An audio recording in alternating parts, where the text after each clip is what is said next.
Today on SPG1 Tactical, we channel our inner John Wick.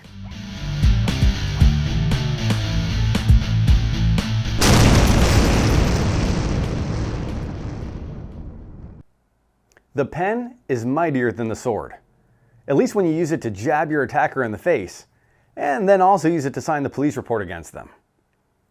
In the age of modern smartphones and tablets, traditional pens are more of an afterthought, used at bank tellers and to sign your bill at your favorite restaurant. And fortunately, more often than not, those places provide the pen. Yet, the modern day quill is not solely reserved in uses to writing and action movies. A pen is a self-defense tool of the simplest order. Now, there are better tools suited to the job, but we also have to contend with things such as the permissiveness of the environment, local and federal laws, continuum of force considerations, less than lethal scenarios, and public perception within the court of public opinion. This little rat is guilty! The beautiful simplicity of carrying a personal writing tool for self-defense is that it requires no batteries, no high level of skill, generally no mechanical manipulation, and is objectively very small, being able to be placed in a pocket or purse. But there are some considerations to factor when choosing a tactical pen. First of all, what's the point of the pen if it doesn't even write well? This is both ergonomically true as well as how well the ink is transferred to the paper. Now, I know that most people probably don't geek out over a pen's buttery smoothness like I do. No. Yeah.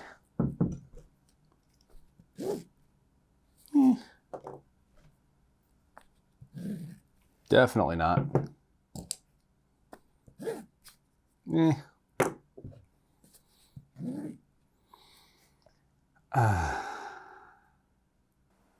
It's an office worker thing. But the pen should actually be able to write and be ergonomically comfortable doing so. Some marketed tactical pens are so bulky and aggressive that writing with them is just uncomfortable and kind of defeats the purpose.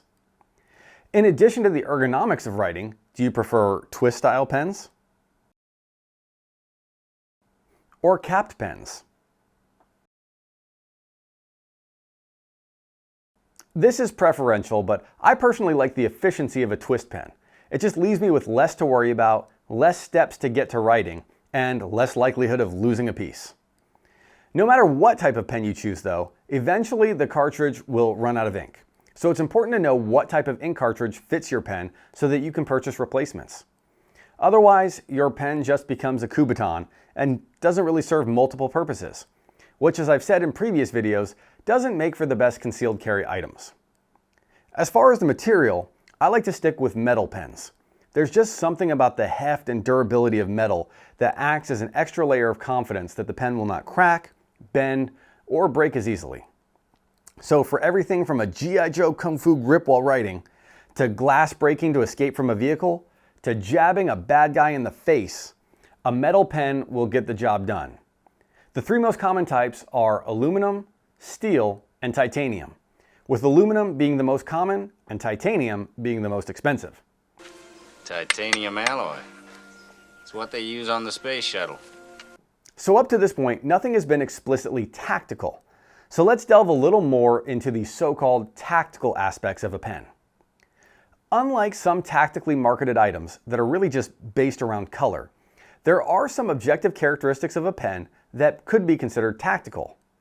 In my opinion, these could include features such as texture, glass breaking tips, crenellated or blunt ends, and point tapered ends or caps.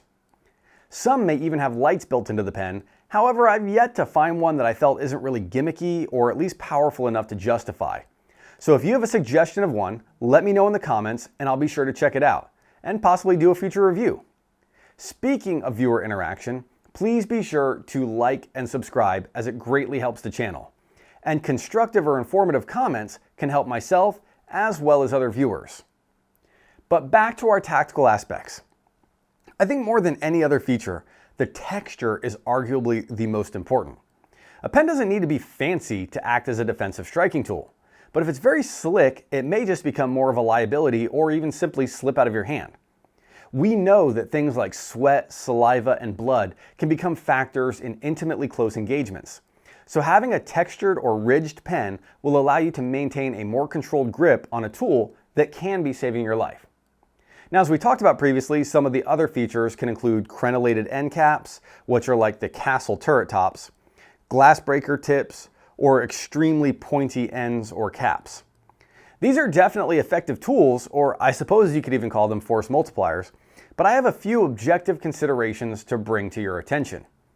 The idea behind a tactical pen is that it's a tool that you can carry with you that's primary purpose is a writing utensil, but can also be used as a defensive weapon if necessary. By overtly choosing a pen that looks like a weapon, you could be setting yourself up for hassles. A first litmus test I like to use is the TSA.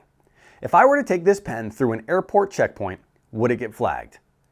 Now, truth be told, I'm sure it depends on the airport and mood of the agents that day, but this is a subjective test that I play in my head when I consider new carry items. The less aggressive the pen looks, the less likely to be confiscated. And this also directly affects the whole public perception and the court of public opinion factor. In the unfortunate event that I have to use my pen to write off an attacker, see what I did there? Would a judge or jury look at my pen as a weapon or simply a pen that I used in the heat of the moment to protect myself? Now, this isn't legal advice and certainly is my personal opinion, but I bring it up for suggestion. I don't want anyone to go off and buy some fancy titanium tactical pen with a tungsten tip and a heavily aggressive point on the other end, then get mad at me when it gets confiscated at TSA. This is something that you need to judge for yourself and your area of operation. Another consideration of these aggressive end caps is how comfortable are they to carry? From personal experience, I took this pen on work travel and it did make it through TSA in my carry-on luggage. However, what I found out is that when I placed the pen in my pocket, the crenellated bezel was pointing up, and anytime I brushed my hand against it or I tried to put my hand in my pocket, I was scratching my damn self. So, point for the bezel doing what it's supposed to, but it made me reconsider carrying it and how I would carry it. So this could also translate to purse or backpack carry. Every time you place your hand in your bag, you run the small risk of jabbing yourself on accident. This isn't serious and I may seem like I'm nitpicking, but it is something to consider. And by placing the pen in a purse or bag, you're placing it that much further away from being used as a defensive weapon in a rush, or even as a writing tool. But this is only more important if the pen is your only tool for self-defense. One final consideration for thought on pointy ends or crenellated bezels is how you would hold the pen in a stressful striking scenario. Do you hold the pen hammer style or with your thumb over the back? Obviously, with a pen that has both ends either pointed or crenellated, placing your thumb over the end of the pen is an unwise decision. And I'm not necessarily saying it's good practice to place your thumb on the backside of the pen, as it could jam your thumb back. But realistically, if you're in a stressful, unexpected situation where you're having to resort to grabbing your pen to defend yourself, have you trained enough to know how you're going to react? So, just some food for thought. So there you have it. Some thoughts and considerations on what to look for when selecting a tactical pen.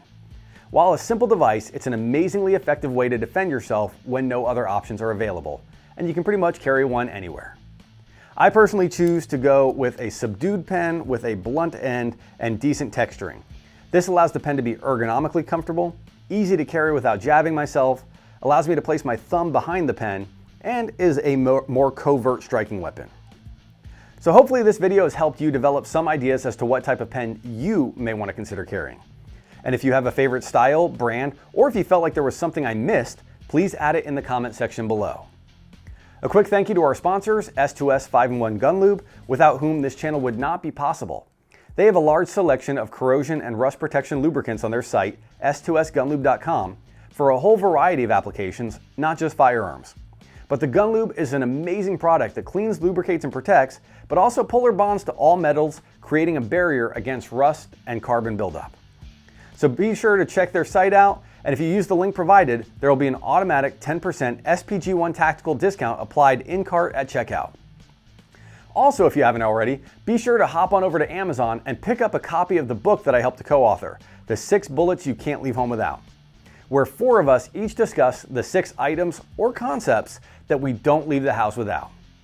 Again, please be sure to like and subscribe to be notified when future videos come out, and head on over to our other social media pages for content not uploaded to YouTube. Until next time, Stay safe, stay smart, and stay tactical, my friends.